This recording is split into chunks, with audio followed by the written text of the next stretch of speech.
자, 자기소개서 평가 항목을 한번 보도록 할게요. 그럼 여러분 자기소개서는 무엇을 평가할까요? 자, 네 가지 항목을 먼저 보겠는데요. 인재적합성, 직무적합성, 그 다음에 인성적합성, 구체적 동기 및 포부 네 가지 정도를 본다고 볼 수 있습니다. 물론 더 많이 다양하게 볼 수도 있겠죠. 그래서 인재적합성이라는 건 뭐냐면 여러분 인재상 지원동 이런 거 많이 물어보잖아요. 기업은 인재상이라는 걸 가지고 있으니까 그 인재와 비슷한 어떤 컨셉이 여러분들이 맞아야지 우리가 함께 갈 수 있다라 해서 이런 것들을 보고, 가장 중요한 게 바로 직무적합성이죠. 직무와 관련돼서 여러분들이 맞지 않으면 이건 방법이 없습니다. 그쵸? 그러니까 직무와 관련된 지식이나 전공성, 직무와 관련된 스킬, 그 직무 수행에 필요한 성격이나 태도 이런 것들을 볼 수 있겠죠. 세 번째로는 인성적합성, 성장과정, 성격, 뚜렷한 가치관 이런 것들을 묻고 있죠. 이런 것들이 좀 맞지 않으면 기본적으로 인성평가라든지 이런 내용에서 필터링이 될 수 있을 겁니다. 자, 그리고 구체적 지원동이나 포부, 묻지마 지원이냐 아니면 정말 이 친구가 우리 회사와 사업에 대해서 관심을 가지고 온 거냐. 다음으로 이 친구가 우리 회사에 와서 이루고 싶은 꿈과 비전이라는 게 정말 있는가, 이런 것들을 서류와 면접을 통해서 이제 검증을 하게 되는 거죠. 자, 각각의 항목별로 기업에서 중요하게 생각하는 내용들이 있을 텐데요. 그 내용에 여러분들이 평가 부분으로 들어가게 될 겁니다. 자, 합격하는 자기소개서의 5대 원칙을 한번 보도록 하겠습니다. 자, 기본적으로 모든 서류를 쓸 때는 두 갈식으로 작성을 해 주십시오. 자, 두 갈식이라는 것은 구체적인 헤드라인을 작성해 주시는데, 소제목 쓰는 방법은 굉장히 많이 있잖아요. 어떤 게 정답일까요, 여러분? 저는 그 정답이라는 건 없지만 여기에 첫 번째 그 항목에 맞는 역량을 작성해줘라. 두 번째 경험을 작성해줘라. 세 번째는 숫자로 써주고, 네 번째는 센스 있는 어떤 소제목을 써주는 것도 하나의 방법이다 라는 말씀을 드려요.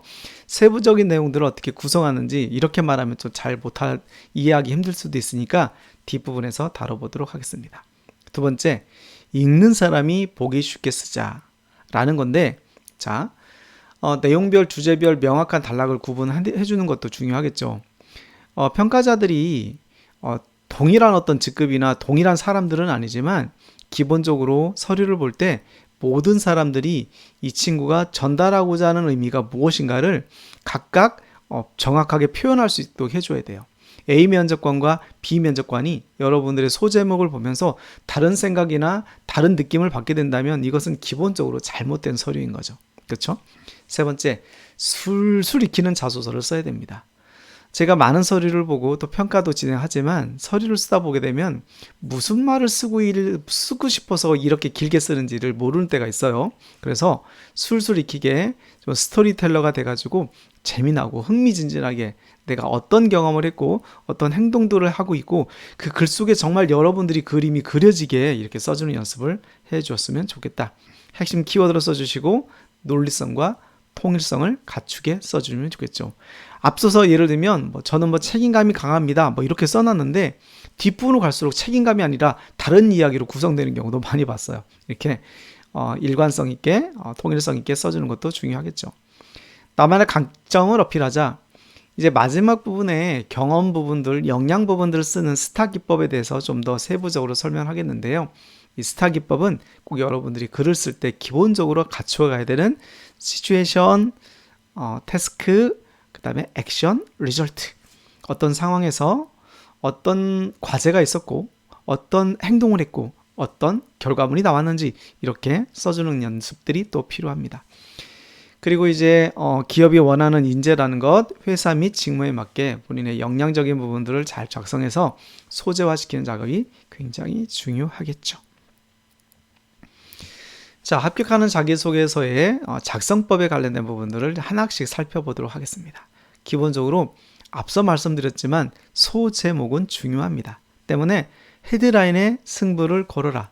여러분들이 물건을 살 때 기본적으로 관심이 없으면 그 내용에 대한 부분들을 안 보게 되잖아요. 그런 것처럼 소제목에 헤드라인에 승부를 걸어서 면접관이, 평가자가 여러분들의 이야기를 깊이 바라볼 수 있게, 읽을 수 있게 써주는 게 굉장히 중요하고요. 이를 통해서 시선을 멈추게 해야 됩니다.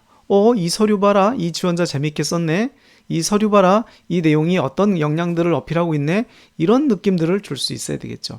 그래서 여기에는 핵심 키워드를 선정한다. 예를 들면 역량적인 부분의 키워드를 열정이다, 도전이다, 팀워크다, 이런 뭔가에 대한 키워드가 있겠죠. 그러면 그 열정을 증명할 수 있는 경험이나 숫자나 노력, 결과물들을 써주는 거죠. 이렇게 기본적으로 소제목을 쓰는 방법을 설명을 드리고 갑니다. 두 번째 단계. 자, 넘어가면서 소제목은 필수, 선택, 두 갈씩은 필수라고 말씀을 드립니다. 자, 소제목 쓰는 것이 힘들다고요? 그러면 신문의 소제목을 한번 여러분들이 살펴보십시오. 신문의 소제목을 보시면 이런 식으로 전부 다 숫자가 나오고 있죠. 2040년, 1년에서 2년, 5개월 7,000명, 200억 달러, 5년, 이런 식으로 전부 다 숫자나 어떤 특별한 어떤 명칭들, 고유명사와 같은 것들이 들어가는데요. 주어가 있다면 주어에 대한 결과물, 지향성, 목표점, 이런 여러 가지 내용들이 다 복합적으로 소제목에 나와 있습니다. 글을 못 쓰는 분들은 신문의 소제목이 어떻게 구성되고 있는지 주어를 찾아보시고 그 주어와 관련된 부분들이 어떤 단어들이 그것을 설명하고 있는지, 증명하고 있는지를 보시면 훨씬 더 좋을 것 같습니다. 자, 소제목은 선택, 두 갈씩은 필수. 두 번째입니다. 숫자 키워드, 목표와 방향성을 써주는 건데요. 자, 숫자가 뭡니까? 6개 이상의 프로그래밍을 통해서 키운 전문성. 그럼 여러분을 한번 테스트 해볼까요? 이 소제목의 키워드는 뭐예요? 뭘 전달하고 싶었던 걸까요? 바로 전문성이라는 키워드죠.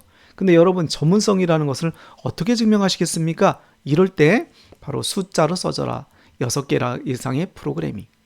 자, 도전정신이라는 걸 한번 볼까요? 눈에 보이지 않죠? 어떻게 증명하시겠습니까? 자, 이렇게 3번의 창업으로. 성장하는 목표를 세웠습니다. 어떤 분야에? 바로 목표성, 방향성인데요. CJ 대한통운의 물류 전문가가 되는.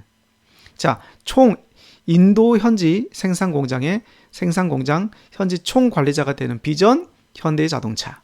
이렇게 직무별로 목표를 정해둔 부분들이 우리가 볼 수 있겠죠. 이렇게 직무적인 부분의 방향성, 인류의 편리함을 선물하는 개발자라고 해서 땡땡땡을 대상으로 하는 AI 서비스 개발. 이런 식으로 해주시면 각 분야별로 여러분들이 어떻게 서류를 써야 되는지 좀 감을 잡을 수 있을 겁니다.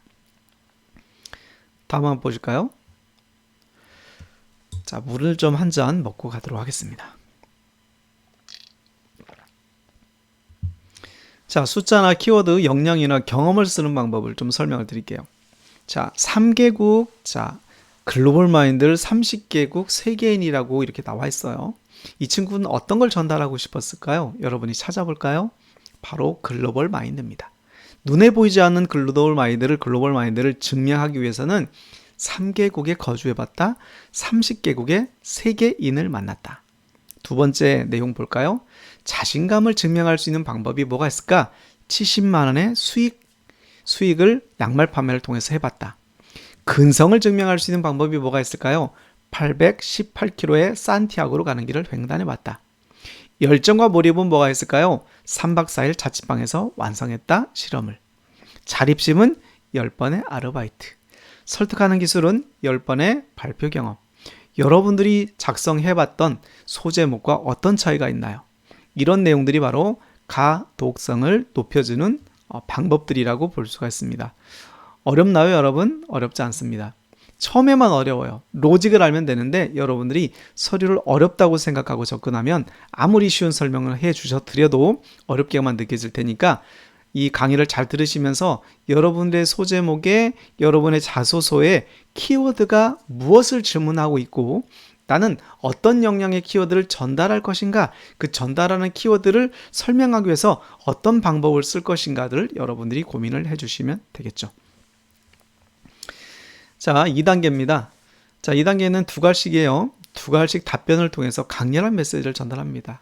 우리 친구들끼리 얘기할 때도 결론이 뭐냐고 라고 물어보는 것처럼 서류에도 첫 줄에 바로 두 갈씩 결론 형태, 내가 전달하고자 하는 것이 무엇인지를 전달해 주는 거죠. 지원 동기나 포부나 성격이나 모든 내용들이 마찬가지입니다. 성격의 장점, 저희 장점은 무엇입니다.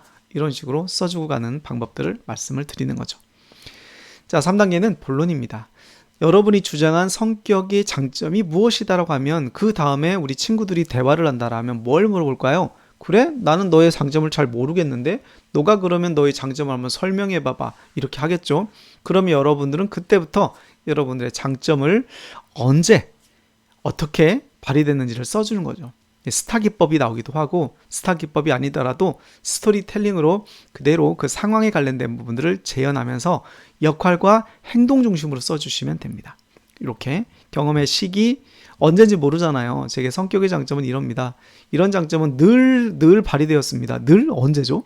어릴 때부터 지금까지 수십 년 동안 너무 광범위하죠. 그래서 이러한 장점은 대학교 1학년 때, 고등학교 3학년 때, 군 시절, 아르바이트 당시, 인턴 당시, 실습 당시, 교육 당시 여러 가지 구체적인 상황들을 알려드리는 것이 여러분들은 여러분의 이야기니까 다 알겠다라고 생각하지만 평가자들은 여러분의 정보가 아무것도 없어요. 그렇죠?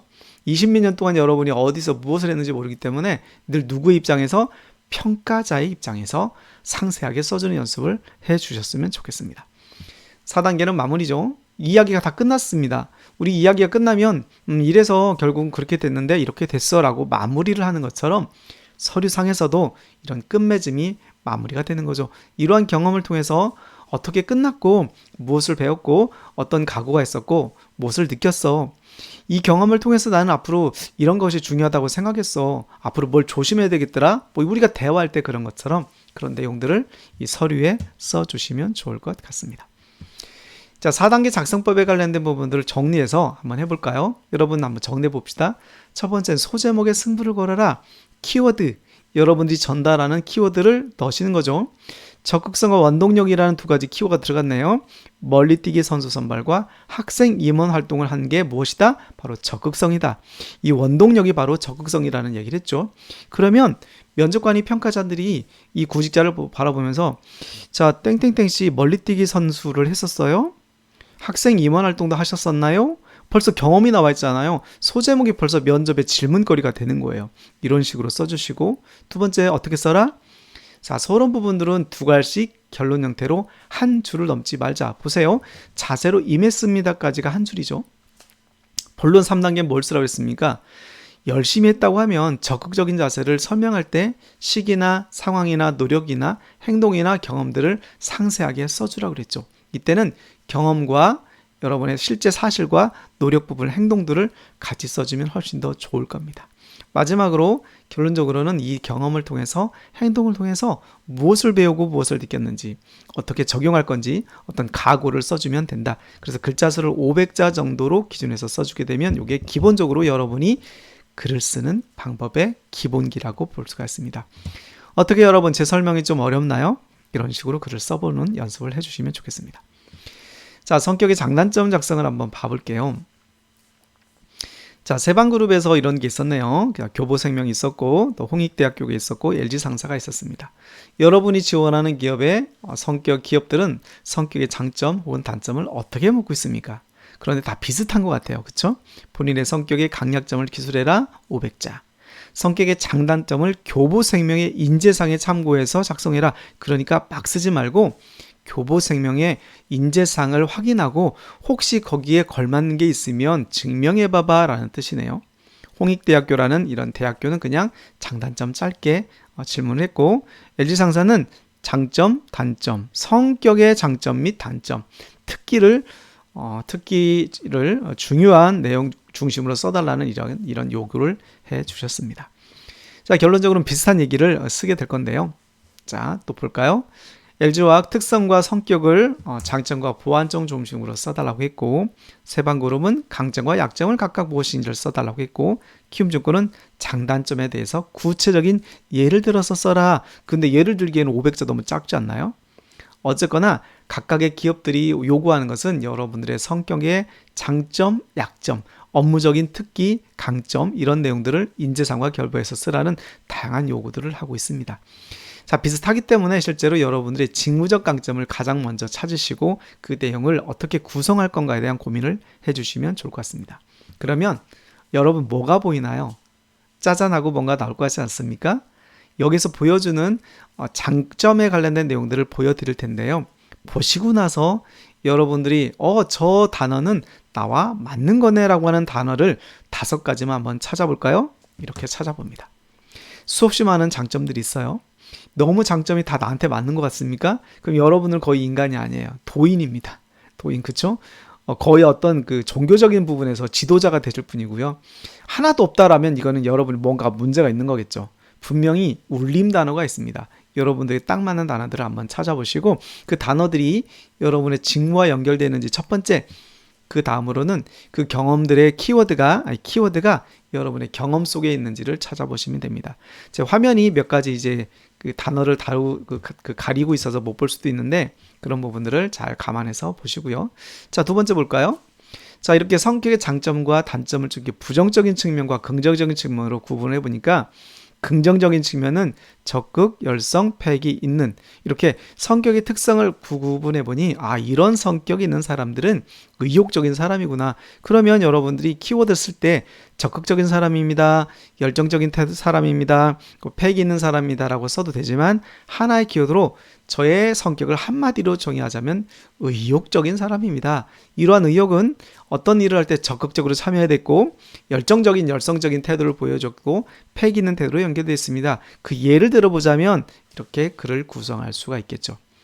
일단 여러분들의 장점과 단점들을 전부 다 정리해 보는 게 중요하기 때문에 이렇게 보여지는 장점을 통해서 단점에 대한 보완점을 여러분들이 어떻게 쓸 건가를 한번 찾아보시는 시간을 가져봤으면 좋겠습니다. 성격의 장단점을 작성하는 법을 설명을 드릴게요. 성격의 장점의 작성의 두 가지 축은 하나는 직무적인 장점, 하나는 인성적인 장점. 사실 저는 개인적인 직무적인 부분들은 성격이라기보다는 직무 역량이라고 말을 하기도 하지만 앞서 우리가 자기소개서의 출제 내용을 보자면 굳이 구분하지는 않더라. 성격의 강점, 장점, 약점을 쓰라고 하기도 하고 그 중에 특기를 쓰라고 하기도 하잖아요. 그래서 특별히 자기소개서에 그런 내용이 없으면 우리는 그냥 써도 큰 문제는 없을 것 같아요. 자, 직무적 강점과 인성적 부분들을 강조하는 경우인데 성격의 장점, 인성을 정리한다. 이 패턴을 정리해보자면 인성이라는 것은 어떻게 구분할까요? 사람이 사람과의 관계에서 필요하다고 생각하는 것들을 인성 강점이라고 합니다. 배려, 적극, 끈기, 솔선수범, 희생 이런 것들이 인성적 강점에 포함되는 거겠죠. 별명으로 여러분들이 이야기를 만들어도 돼요. 성격의 강점 부분들은 보통 역량적인 건데요. 역량적인 건 그럼 어떻게 구분할 수 있을까요? 바로 일을 할 때 사용되는 거냐라고 보시면 돼요. 일이라는 게 예를 들면 정보 분석력, 창의력 이런 것들이 업무를 할 때 필요하잖아요. 분석력, 창의력 이런 것들이 직무적인 거지 사람과의 관계에서 창의적으로 어떻게 할 것인가에 대한 보다는 직무적인 부분이 훨씬 더 많겠죠. 그래서 직무와 관련된 내용들을 여러분들이 해주시면 좋다. 자, 보니까 여기 문제 해결력인데 이거는 오타니까 여러분들이 이해를 해주시고 넘어갔으면 좋겠습니다. 자, 직무적인 강점의 내용을 보자면 이렇게 프로젝트를 할 때 커뮤니케이션이다. 물론 커뮤니케이션은 사람과 사람의 관계에서 나오는 인성 역량이라고 볼 수도 있겠지만 직무 역량이라도 볼 수 있겠죠. 그래서 이 두 가지를 혼용해서 써도 상관없습니다. 굳이 구분을 하자면 인성과 역량을 제가 구분했지만 기업에서 이걸 많이 여러분들에게 왜 지원자분 우리가 인성 쓰라고 했는데 커뮤니케이션 역량을 이걸 썼어요 라고 반문하는 경우는 없거든요. 그래서 적절한 소재를 활용하는 것이 중요하기 때문에 너무 제가 구분을 줬다해서 이건 기다 아니다라고 여러분들이 편을 나눌 필요는 없다라는 말씀을 드려요. 자, 그것보다 글을 구성하는 내용들이 두 갈식으로 구성됐고, 자, 그 다음에 두 번째, 내가 전달하고자 했던 커뮤니케이션이라고 하는 능력을 어떤 상황에서 어떻게 전달했는지 내용적인 부분들을 구분해 주시고요. 그리고 마지막으로 어떻게 결론을 냈는지 이 전체적인 구성을 보시는 것이 훨씬 더 중요한 역량이라고 볼 수가 있습니다. 인성을 볼까요? 인성은 적극적인 부분들, 배려심 여러 가지를 쓸 수 있다 그랬죠. 자, 주변 사람들로부터 너의 에너지는 도대체 어디서 나오는지 궁금하다라는 이야기를 들었다고 했고요. 그런 내용들을 이렇게 정리를 해보았습니다. 여러분들의 성격적인 부분 인성은 어떤 걸까요? 직무적인 부분들은 직무와 관련된 키워드를 쓰면 되겠지만 인성은 이렇게 인재상이라든지 좋은 이야기로 구성을 해주시면 되고 글 쓰는 방법은 역할 중심으로 쓰는 연습을 꾸준히 해주자는 말씀을 거듭 말씀을 드리고 마지막 결론 형태 그러한 경험의 내용의 끝에는 어떤 느낌과 어떤 결론이 있었는지를 작성을 해주시면 되겠죠. 자, 성격의 단점의 작성에 관련된 부분들을 보시겠습니다. 간혹 성격의 단점을 쓰면서 고민하는 분들이 있어요. 여러분, 여러분이 성격의 단점을 솔직하게 쓰거나 자세하게 쓴다고 하면 여러분들에게 오랜만에 우리 회사에 정말 정직한 친구가 지원했구나 라고 하시는 분들이 과연 있으실까요? 물론 그렇다 해서 다 거짓말로 쓰라는 것은 절대 아니지만 단점을 고민하면서는 여러분들이 어떤 약점이 있는지 어떤 단점이 있는지를 스스로 반성하고 자기 분석하는 것들이 중요하지 그 실제적인 내용을 깊이 있게 말하는 것은 별로 중요하지 않다고 저는 생각을 합니다. 그래서 단점을 쓰는 요인이 원인이 뭐냐, 목적이 뭐냐라고 봤을 때 자기 분석을 하는가, 반성을 하는 사람인가. 그런 다음에 그런 단점을 보완하기 위해서 어떤 노력을 하고 있는지, 그리고 소제목에 단점과 보완의 노력을 함께 써주면 굉장히 좋은 서류가 될 수 있다. 이것이 작성의 포인트입니다. 성격의 단점 작성 패턴 정리를 해보니까 보편적인 단점을 찾아 기술하십시오. 성급하다, 느리다, 조급하다, 생각이 많다, 잡념이 많다, 이런 것들 일반적인 단점이잖아요. 그 다음에 두 번째로는 보완의 노력은 지속적으로 연결합니다. 여러분의 성격의 단점을 고치기 위해서 오늘 노력하면 내일부터 안 되나요? 이게 멈춰지나요? 그런 건 아니다. 자기 반성을 통해서 꾸준하게 나를 개발시키는 것, 그래서 현재의 나까지 좀 더 좋은 내가 되기 위해서 노력하는 모습을 보여주는 것이 가장 중요하겠죠. 세 번째, 올바른 자기인식과 성찰이 가는 사람인가. 우리 인간은 지적질하는 걸 좋아하지 않아요. 여러분이 아무리 친한 친구에게 지적을 해도 선한 마음을 했다 한들 그 사람은 그것을 좋게 받아들이지 않는 경우가 많죠. 그래서 기본적으로 자기의 인식과 성찰을 할 수 있는 그런 사람인지를 우리가 볼 수가 있겠죠. 이를 통해서 반성을 통해서 사회 구성원의 역할에 어울리는 사람이다 라고 보시면 기본적으로 겸손을 할 수 있고 좋은 인재라고 우리가 볼 수 있겠죠. 자, 마지막으로 여러분들이 가끔씩 그런 약점을 강점이 될 때까지 노력했다. 물론 그럴 수도 있겠지만 그것을 여기보다는 알기보다는 여러분의 단점에 보완점 중심의 이야기를 써주는 것이 좋다고 말씀을 드립니다. 자, 단점 항목 베스트 샘플 한번 볼까요? 제가 단점을 쓰면서 어떻게 쓰라고 말씀을 드렸나요? 단점을 쓰면서는 보완의 노력을 써주는 게 가장 중요하다는 말씀을 드렸죠. 그럼 여러분 한번 찾아볼까요? 무뚝뚝함을 바꿔놓기 위한 웃음과 관심이라는 이 소제목에 단점은 무엇이고 단점을 보완하기 위해서 어떤 노력을 하고 있는지 노력은 무엇인가요? 그렇죠. 단점은 바로 무뚝뚝하다라는 게 단점이고 보완의 노력은 웃음과 관심을 보이고 있다. 그런데 면접에서 여러분들이 스마일한 느낌을 준다면 이렇게 이 서류를 보면서 면접관들이 자, 박세용 씨는 이렇게 그 서류에 보면 무뚝뚝하다고 해 놓으셨는데 실상 보니까 그렇진 않네요. 라고 말씀을 할 수 있겠죠. 그러면 네, 면접관님, 제가 그런 부분에 대해서 정말 많이 노력을 해서 지금 많이 고쳐진 상태인데요. 그래서 저는 지금은 사람들에게 이렇게 하고 있고 그런 평가로 좋게 이야기를 듣고 있습니다. 이런 식으로 넘어갈 수 있는 이야기가 중요하다는 거죠. 예전에 어떤 친구가 저한테 질문했어요. 코치님, 거짓말을 쓰라는 건가요? 저한테 그런 얘기를 한 적이 있었는데 거짓말을 쓰라는 게 아니라 단점을 통해서 치명적인 단점을 쓰기보다는 그런 내용들은 우리가 굳이 얘기해 줄 필요가 없잖아요. 그렇게 쓰기보다는 이렇게 순화해서 여러분들의 자기 반성에 초점을 맞춰라는 말씀을 드리고 갑니다. 자, 이런 건 쓰지 맙시다. 자화자찬형 단점. 자, 또 이렇게 절대 작성하지 말아야 될 단점들도 있죠. 이런 내용들은 가급적 지양했으면 좋겠고요. 언어 용의를 좀 이렇게 말장난하는 분들이 종종 있는 것 같아요. 지나친 꼼꼼함을 지나친 완벽함으로 무기화하다. 이런 말들도 별로 좋은 말은 아닌 것 같아요. 지나친 완벽함 단점인가요? 장점인가요? 지나친 꼼꼼함 단점인가요? 약점인가요? 지나친 성실함 단점인가요? 약점인가요?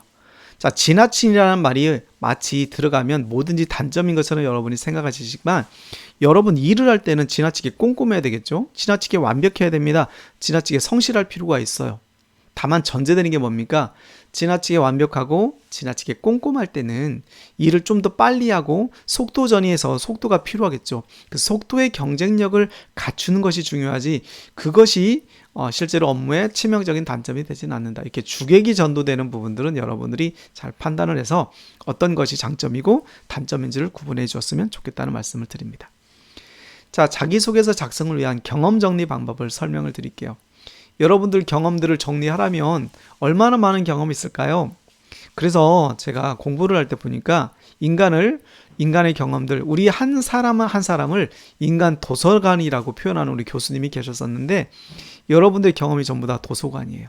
얼마나 많은 백과사전입니까? 그런 경험들을 다 풀어주는 연습이 필요한데, 이것들을 정리하지 않으면 그냥 머릿속에만 복잡해요. 서류를 쓸 때 생각이 나지 않아요.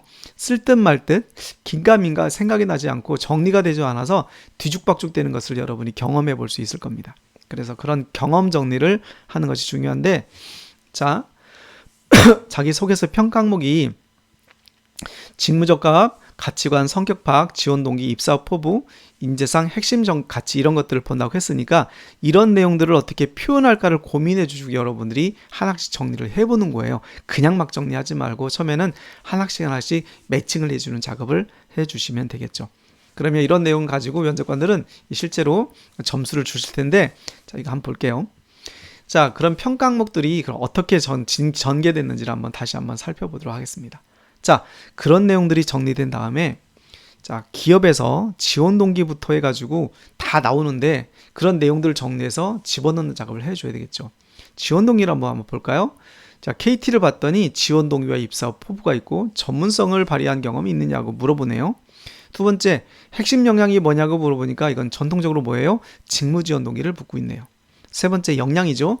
도전했던 경험이 있습니까를 묻고 있으니까 없으면 곤란해지겠죠. 이건 여러분들이 만들어야 되겠죠. 네 번째는 뭡니까? 협업이니까 팀워크를 묻고 있네요. 혼자 하는 사람이 아니라 우리 KT라는 기업은 그러면 함께 협력하는 사람들을 원한다, 이런 뜻을 전달을 하고 있죠. 여러분들의 여러 가지 경험 중에 이 KT라는 기업에 맞는 소재는 어떻게 여러분들이 구분해서 정리해서 쓸 수가 있을까요? NS 홈쇼핑을 볼까요? 자, 여긴 또 핵심 가치와 가치관과 핵심 가치를 묻고 있는데, 여러분들 가장 중요하다고 생각하는 세 가지 가치가 있다면 어떤 건가요? 다 행복이라고 얘기하시더라고요. 돈, 행복, 워라밸 이렇게 얘기하시는데, 인간을 움직이게 하는 것들이 바로 그런 원동력, 이 모티베이션 같은 것들이죠. 여러분들 움직이는 것. 현대자동차도 그런 자기소개서 질문이 있었죠. 그런 것처럼 여러분들이 일을 할 때 살면서 원동력이 되는 가치들이 뭐가 있는가? 사람은 즐겁고 재미난 일 또는 일에 의미가 있는 일에 여러분들 직업을 갖는다고 합니다. 봉사활동이라는 것, 오후에 가서 볼당 봉사활동 하는 것 재미있는 일은 아니잖아요. 하지만 의미 있는 일에 하는 거죠. 어떤 일은 또 의미는 없지만 재미있는 일일 수도 있겠죠. 그런 가치들을 물어보고 있다라고 보시면 되고, 자, 회사 선택 기준이니까 회사 지원 동기죠. 그 다음에 가치관 관련된 부분들을 물어보니까 인재상이라든지 핵심 가치 이런 것들을 묻고 있죠. 세 번째, 지원한 직무에 관련된 경험, 직무 지원 동기예요, 사실은. 그렇죠? 직무 지원 동기에 관련된 내용들을 바탕으로 어떤 꿈을 펼치고 싶으니? 라고 질문을 하고 있습니다. 그리고 적성에 관련된 부분들, 자기 반성을 하고 있느냐, 자기 분석이 되고 있느냐, 그렇다면 거기에 대한 너의 근거를 얘기해 봐봐. 그냥 근자감인가 아닌가를 또 묻고 있죠. 이렇게 여러 가지 내용들이 정리가 되고 있습니다. 자, 제일제당 같은 경우는 기본적으로 역량평가가 굉장히 중요한데, 중요한 기업인데, 여기는 제일제당의 회사 지원 동기 묻고 있죠. 그 다음에 입사 지원 동기 직무 관련된 내용 묻고 있죠. 입사 포부를 같이 묻고 있습니다. 자, 우리가 여러 가지 경험 정리를 통해서 각각의 기업에서 요구하는 내용들을 전부 다 이렇게 붙여넣을 수 있고 이렇게 매칭을 하는 작업이 굉장히 중요하다는 것을 여러분들이 여러 기업의 자기소개서 항목을 보면서 생각을 하시고 얼마나 중요한지, 어떤 내용을 또 정리할 것인지 늘 고민을 해 주셔야 됩니다. 여러분의 경험이, 생각이, 지식이 각각의 기업의 항목에 정확하게 매칭이 되지 않으면 엉뚱한 소재로 엉뚱한 아웃풋이 나오게 되고, 여러분이 아무리 좋은 소재를 가지고 있다 하더라도 평가자들에게 좋은 평가를 받지 못할 수 있다는 부분들을 항상 생각해 보고 작성을 해 주셨으면 좋겠다. 현대자동차 회사 선택 기준 묻고 있죠. 그 다음에 그렇게 생각하게 된 이유, 직무에 관련된 내용들을 또 묻고 있습니다. 판단의 근거니까 직무 지원 동기를 묻고 있죠. 그 다음에 회사 이슈를 묻고 있네요. 삼성전자 같은 경우도 이제 회사 이슈를 묻고 있는데, 지금 같은 경우 현대자동차라고 하게 되면 어떤 이슈일까요? 자, 그렇죠. 수소 자동차를 정의선 회장님께서 이제 2040년까지 다 이제 완벽하게 하겠다고 하셨잖아요. 돈이 되지 않는데 왜 하냐? 후손들이 물을 것이다. 뭐 했냐? 친환경 세계를 위해서, 환경을 위해서 무엇을 했냐고 묻는다면 뭐라고 대답할래? 그래서 나는 이런 걸 하겠다라는 그런 멋진 말을 또 해주셨잖아요. 이런 것처럼 환경 이슈, ESG 경영이라든지 탄소 중립이라든지 이런 것들이 많이 있는데, 이런 것들도 여러분들이 준비를 해주시면 좋겠네요. 자, 인국보험 관련된 부분들도 같이 보시면 좋을 것 같고요. 이런 내용들을 통해서 이제 이 기업에 맞는 항목들을 정리를 해보시는 거예요. 그렇죠? 공공기관, 사기업에 어떤 내용들이 필요한지를 한번 훑어보면 이 경험은 현대자동차 2번에 맞구나. 이 경험은 삼성의 1번에 맞구나. 이렇게 여러분들이 기업마다의 매칭이 필요할 건데 그런 매칭들을 이렇게 해보십니다. 정리 방법을 여러 가지 설명을 드릴게요. 일단은 정리 방법의 이런 시트는 별로 중요하진 않습니다. 이 시트가 중요한 게 아니라 여러분들이 연도별로, 업무별로 어떤 활동을 했는지를 전부 다 적어보는 게 제일 중요한데요. 방법을 설명드리자면 이렇게 대학교 1학년 때부터 어떤 활동을 했는가 1월에서부터 12월까지 모든 경험들을 다 정리해 보세요. 뭐가 있었는지. 1학년 때 3월달에 입학해서 뭘 했는지. 물론 이제 신입생들처럼 1학년이나 2학년 친구들은 코로나 때문에 활동의 제약이 분명히 많이 있었겠지만 일단 그럼에도 불구하고 여러분들이 뭔가를 했더라면 그런 내용들을 정리해 주시고 활동 중심으로 써주시는데 여기서 중요한 게 뭐냐면 여러분이 했던 경험이나 어떤 단체에서 그 경험이 어떤 항목으로 적용됐으면 좋은지를 생각해 보셔야 돼요. 여러분 활동 중심으로 내가 적극적인 성격을 발휘했지, 팀워크를 발휘했지, 화합에 도움이 되었지, MT를 갈 때 기획을 했지, 내가 솔선수범했지와 같은 그 경험 속에서 여러분들이 어떤 존재감을 보여줬는지를 하나씩 정리해 주시면 이런 내용들이 서류를 쓰는 방법의 소스가 되는 거고요. 이 내용들을 잘 여러분들이 생각을 하셨다가 앞서 본 기업별 자기소개서 항목에 이 대학교 3학년 때 이 경험은 2번 항목이네 이렇게 매칭을 해주는 작업이 굉장히 중요하고 이 작업을 하지 않으면 여러분의 경험들이 정리가 되지 않아요. 머릿속에 맨날 맴돌 겁니다. 긴가민가 써도 되나 말아야 되나. 그래서 이 작업을 좋은 서류를 쓰기 위해서는 제일 먼저 해주셨으면 좋겠다는 말씀을 드리고요. 자, 이제 이런 방법도 있어요. 자, 이렇게 프로젝트의 기간, 목적이라든지 참여 인원, 업무 내용, 진행 과정에서 어려웠던 점, 나의 역할, 성과, 결과, 배운 점을 써주시면 되는데 이런 개념은 스타 기법으로 쓰는 거고 이렇게 좀 더 상세하게 써준다고 하면 글을 쓸 때 문장을 구성할 땐 훨씬 더 편하게 구성할 수가 있겠죠. 방법적인 부분들은 커다랗게 경험을 정리해주고 이렇게 세부적으로 각각의 내용을 써주는 방법들을 또 여러분에게 추천을 드립니다. 자, 경험 정리 방법, 성장 과정에 관련된 내용들 여러 가지가 있는데 이런 내용들에 대해서 여러분이 한번 작성을 해보는 것도 나쁘지 않으시겠죠? 그 다음에 스펙 항목 부분에서 교내 프로젝트, 공모전, 아르바이트, 봉사활동, 동아리, 동호회 각종 내용이 있는데 자, 이걸 쓸 때 가끔씩 이런 친구들이 있어요. 코치님 저는 경험이 없네요. 이렇게 말하면 안 되겠죠. 자, 경험이 없는데 어떻게 할까요? 저한테 질문하는데 제가 어떻게 경험을 빌려드릴 수는 없잖아요. 자, 이런 내용을 통해서 여러분들의 취업의 진단을 해보는 거예요. 내가 어느 정도 준비가 됐는지. 그러면 지금부터 스케줄이 나오겠죠. 내가 남은 대학생활 동안에 이렇게 하다 아무것도 못하면 큰일이 날 거니까 지금부터라도 열심히 해야 되겠다. 혹은 너무 많은 경험이 있는 친구들은 불필요한 경험에 다양한 도전을 하기보다는 지금은 선택과 집중이 필요하니 앞으로 남은 1년 동안은 나는 여기에 집중하겠다. 이렇게 개인마다의 경험의 내용에 따라서 경험의 질에 따라서 경험의 폭에 따라서 여러분의 전략이 달라질 수가 있겠죠. 자, 학년별로 1학년부터 4학년 때까지 처음 시간에 여러분들 스펙의 부분들 자기소개서 이력서에 들어가는 내용들을 정리해서 우리가 본 적 있잖아요. 그 내용처럼 여러분의 모든 경험들을 이렇게 정리를 해주는 작업을 같이 해보셨으면 좋겠고요. 그런 다음에 그 하나의 경험을 끌어와 가지고 이렇게 해주시는 거죠. 어떤 경험? 예를 들면 여기에 편의점 6개월 아르바이트라고 했다라면 그 경험을 끌어와 가지고 써주는 거예요. 이렇게 경험 작성을 해봅니다.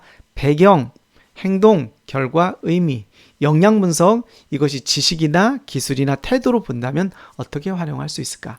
그 다음에 자기소개서에 적용해 본다면 어떤 키워드로 적용할 수 있을까? 이렇게 하나씩 고민을 해보시면 여러분의 풍성한 자기소개서의 소스집이 만들어지게 될 겁니다. 자, 6번 성격의 장점과 단점 부분들을 또 정리하는 건데요.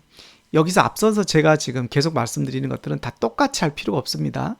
여러 가지 내용을 통해서 정리하는 방법을 설명드리고 있기 때문에 그 중에 가장 여러분에게 적합한 내용이라고 판단되는 것들을 정리해 주시면 됩니다. 이렇게 해서 1교시 강의를 좀 이제 마칠 건데요.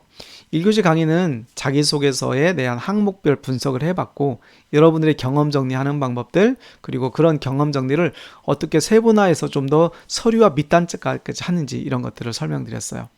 맹목적으로 쓰지 말고 이력서와 자기소개서에 대한 개념과 정의, 평가자들은 무엇을 보는지를 여러분이 좀 더 진지하게 고민하고 항목별로 어떤 내용을 전달해야 되는지 역량의 구분이라든지 선별 작업들이 굉장히 중요하다는 말씀을 드렸습니다. 이렇게 해서 첫 시간의 강의를 마치고 취업준비생들의 최종 합격을 기원하면서 첫 시간을 마치도록 하겠습니다. 다들 수고하셨습니다.